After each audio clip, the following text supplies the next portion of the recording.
Welcome to the Pathways to Prosperity podcast, where we explore personal, professional, and financial success stories of top achievers. Let's dive in. Hello, and welcome to Pathways to Prosperity. I'm your host, Terrence Trebillion, and today we are joined by Monte Silva. Monte Silva Coaching. He owns a few other businesses, which I'll let him share with you. How are you doing today, Monte? I'm great, Terrence. Thanks for having me on the show. Awesome. Well, Monte, can you give us a quick snapshot of your business right now? Sure. Yeah, I have a restaurant owner consulting business. I do high performance coaching, where I work with restaurant owners that are looking to scale their business. They have a successful product, but they don't know how to scale that. They don't know how to, there's some time management and some other things in there, building the right teams, building the right systems. So I work with restaurant owners and other business owners outside the restaurant business in high performance coaching. That company also does, I do some fractional director of ops work for a few different companies. I'm in Cincinnati now. One of my clients, Just Qin, is here in Cincinnati. And so I'm here in town working with them. And then I've got another business called 10 Tables Hospitality, which is a restaurant management and ownership company. And I'm at the catering business of my chef partner called Taste of Class. Wow, it sounds like you're a very busy man. So Lonnie, there's a lot of competition in your space. What sets you apart, and maybe what comes easy to you that others find challenging? I think that there's been misconceptions on how to run a great restaurant and what that entails. And we've done things wrong for 50 years, and I did things wrong for a good part of my early career. And then I realized that this wasn't really working people 70 hours a week, underpaying them, treating them like crap. This wasn't really the way to go. And so I restructured how I ran restaurants. And I did that for a number of successful restaurant groups, including Wolfgang Puck and Acme Feed and Seed, which is the 31st highest grossing restaurant in the country, and some other brands, and was successful doing that, and realized it's A-type people like to be task focused, and I had to really learn to be people focused. And I think that that's been the biggest part of my success, is shifting from task to people, shifting from service to hospitality, and building that business. Well, yeah, I love that aspect, and I think a lot of people in business, as you said, are extremely task focused, and when you do that, you don't really understand what you're selling. I love the hospitality aspect, because a lot of people say, "Well, what do you do?" "Oh, I serve food." Is that really what you're doing? A lot of people. When we went from food and beverage to the hospitality industry, we went from product to people, right? And we went from serving food to serving people. And it's very different when emotions and personalities are involved, for sure. Yes, sir.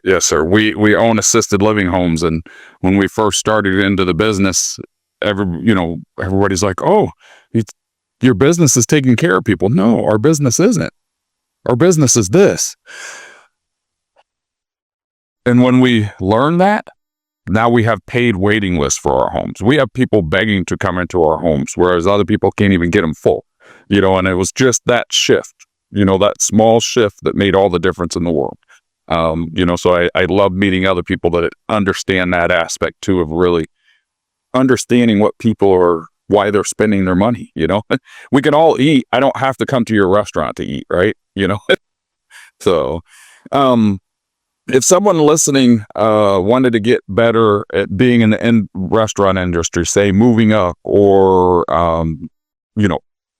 opening their own, what would you maybe suggest as a tip or two to help people get started, short of coming to speak to you, obviously, and bring in your help? Yeah. So if you're working your way up through the business, that's really the best way of doing it, because you're learning every aspect of the business. And so if you start off, like I did in the dish pit, and work your way up, you have an understanding of the operation. And if you continue to grow, a lot of times restaurant people won't move to the salaried management position because, like I said, in the past, we just worked people way too many hours and didn't pay them properly. And so for a very long period of time, servers and bartenders were making more per hour than the managers were, working less hours. And so you have to have a real passion for this business. And I think starting off and kind of working your way from the bottom up is a great way to do that. And then, I always tell people, be the best version of yourself, right? If you're a dishwasher, be the best dishwasher, right? Because then you're going to get elevated. And I think one of the things that happens when we go from an hourly position to salary, we are the most talented in that position, best bartender, best server. And so we get promoted because of our skill set, but nobody's taught us how to lead other people to do what we do. So then we become micromanagers and we run around doing things because we can do them better than the next person. And it's really, I would recommend anyone going from the hourly ranks to management, or anyone that's promoting someone from the hourly ranks to management, really focus on developing them as a leader, their soft skills, their people skills, so that they can learn how to delegate and not do these things, and teach and train and guide and be a coach, as opposed to being the manager that's task focused. Mm-hmm. Yeah, I love that bit that you bring out about, I've done this the hard way. We were talking before we came on and how long we've been involved in our industries, and I've done everything wrong, and now I love to say that I am not the most skilled. I'm not the best, and to find those people and to uplift them and to help them to be better at what they do. And I think in a lot of businesses, that's where people struggle, is they struggle to let go. And they struggle to uplift and to find the right people to take their place, so can definitely appreciate that one. John Maxwell talks about the law of the lid. If you know John, he's a writer of books for leadership, and your organization can only grow at the level your leaders grow. And so pouring into them is very important. Absolutely. So Monte, what is one of the biggest challenges you've had to overcome in your career? I think going from management to leadership was a big shift for me.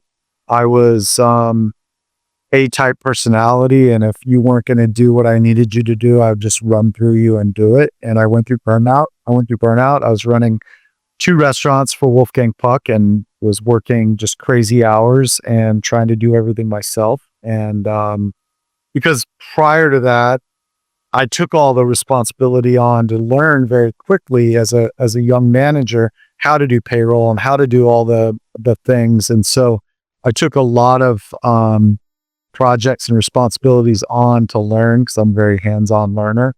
And then that carried over to being a GM for Wolfgang and running 2 restaurants and burning myself out. I went through a divorce and learned that, we've got that this business is not a sprint. There are moments of sprinting. You get around New Year's, you got to, sprint, work extra hour, Valentine's Day, stuff like that. But you can't sprint 365 for 25 years. I've been in now restaurant management for 25 years. And I learned the pace of what that looks like, when to sprint, when to kind of, tail it back and take a little time and recharge and do those things. So that was one of the hardest things, because I'm such an A-type player that I'm just always go, go, go. And I had to learn to balance life and to allow myself to recharge and regenerate. Yeah, no, I definitely understand that. And that's a key point that I think you hit on, is you have to take a little time to build yourself back up. That was definitely the same problem I always had. I would go till I hit the wall, verbally or literally. Yeah. So, it sounds like things are going well for you in your business right now. A lot of our guests are looking towards the future and how they can create passive income to enhance or even replace their current income. What are your thoughts on that? Do you have anything in place or opportunities that you see coming down or that people could do in order to, especially being in the restaurant business? I have partners in some of our businesses that want to invest in that, which is don't know much about it, so it's very scary. Yeah. So, I mean, I didn't know anything about what I do now and what that looked like. And so I had to kind of, fortunately for me, a few years before COVID, I started sharing my thoughts and experiences on a blog on LinkedIn. And I built up a pretty strong following. Today, I think I have 31,000 followers. And so I had started this blog of things that could help, sharing my own experiences, help other people make less mistakes. And that seemed to kind of resonate. And so, and also as a restaurant manager, I got to the point where I'd moved around a little bit. And so what would happen is I would build someone else's brand. Yep. And then I would go work for someone else and I would have to rebuild the brand, and then I would go somewhere else.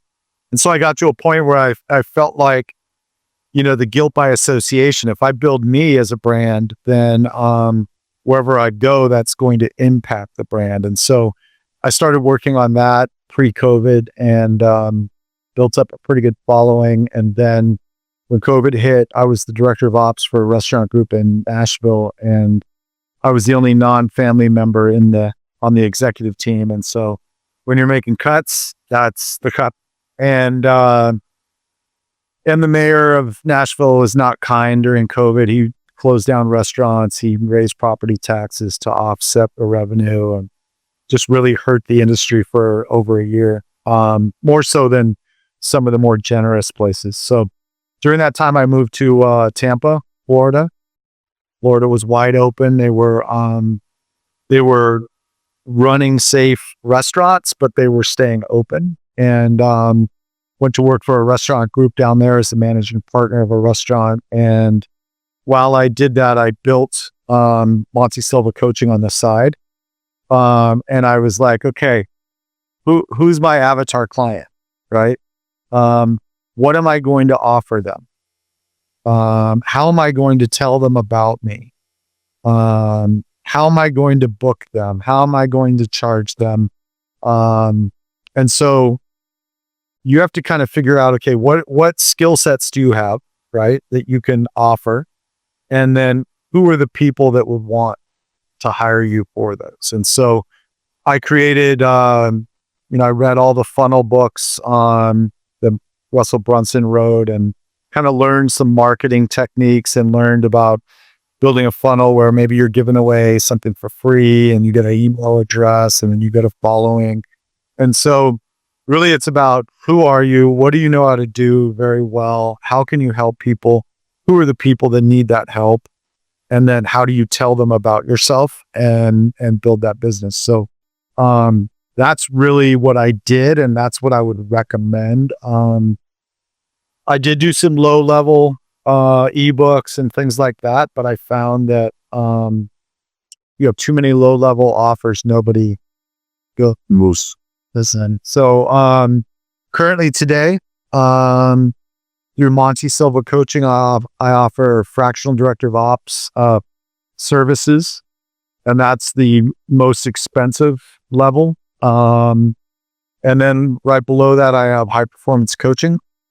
And then right before that, I'm starting in January a mastermind called RSC Elite. And that will be for business owners that are wanting to be in a group community where they're peer-to-peer learning from each other, as well as a lot of stuff that I'll drip digitally. We'll do some live. There's part of what I do is Ask the Coach, and it's 2 hours of Q&A where everyone listening gets to hear how I problem solve what's going on with someone in their business. And then I do a webinar every week on a specific topic like culture. And then there's Q&A after that. And then I drip ebooks and different content. I have a book out called Shift Happens, 7 Proven Strategies to Help Your Restaurant Crush the New Economy. And that's on Amazon. And so everyone in any of those, the mastermind, the high performance coaching, or the fractional director, they all get the book. They all get resources that I have. If you are a coaching client, you also get 1 spot in the mastermind. And if you're a fractional director of ops spot, you get 2 spots in the mastermind. So it's a good way to kind of, start low, move up. And then low level stuff, you can buy my books and my ebooks and, get the help you need. And I do put out free content still. So my goal is to help as many people with the free content and the low content, and then go deeper and really problem solve and help a select number of people through the higher programs. Absolutely. Well, it sounds like you might have already answered this, but as we're wrapping up our interview, do you have any other exciting plans or initiatives in the works for the next 6 to 12 months? Yeah. So Mark and I, Chef Mark, as I said, I'm in his catering facility. We started 10 Tables Hospitality. That's going to be an ownership, management, and consulting company. So how it's different than what I'm doing now, consulting is a project for hire. You go in, you get it done, and then you're done. Where coaching is an ongoing, you build in relationship and everything else. So for anyone looking for specific projects, whether it's putting in, we have a client that just reached out to us that's looking to put in a Mediterranean menu in a hotel in Seattle. And so my chef partner is going to be menu engineering a concept with menus and everything else, and plate builds and menu recipes and freedom and all of that. So that's the kind of the consulting side. And I don't do that through Monte Silva coaching. I do that with Mark through with this hospitality.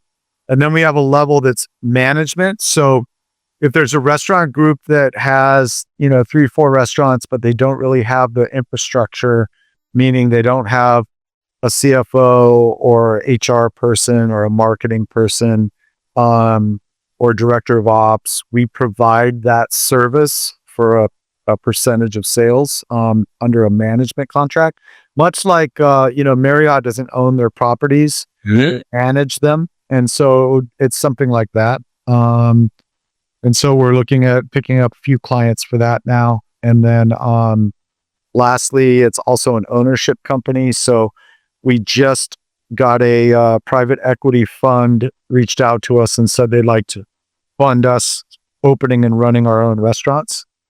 So it's super busy for me right now. The goal is to do more mastermind stuff where I can really leverage my time better so that I could focus more attention on this new project.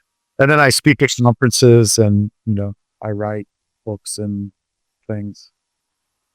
That sounds like you definitely have your hands full. But as I always say, I love to work with busy people, not just the people that are busy to be busy, but the people that, get things done. So I love that aspect for sure. Monte, I appreciate your time today and for sharing some of your thoughts and insights with us and tips. About what I thought about success. Do you want me to answer that question? We'd love to hear that. So I have 2 definitions of success. One is success is when you get to work with the people you love doing the things you love. And so I'm excited and happy. I have some amazing clients that I work with that I've grown very fond, and we have, very tight relationships that are ongoing. And then the other one is, learning how to leverage your experience over time so that you're you're getting paid for your experiences, not necessarily you're not trading for your time. And I have a 5-year-old son, and the more time I get to spend with him is a measure of success for me as well. Absolutely.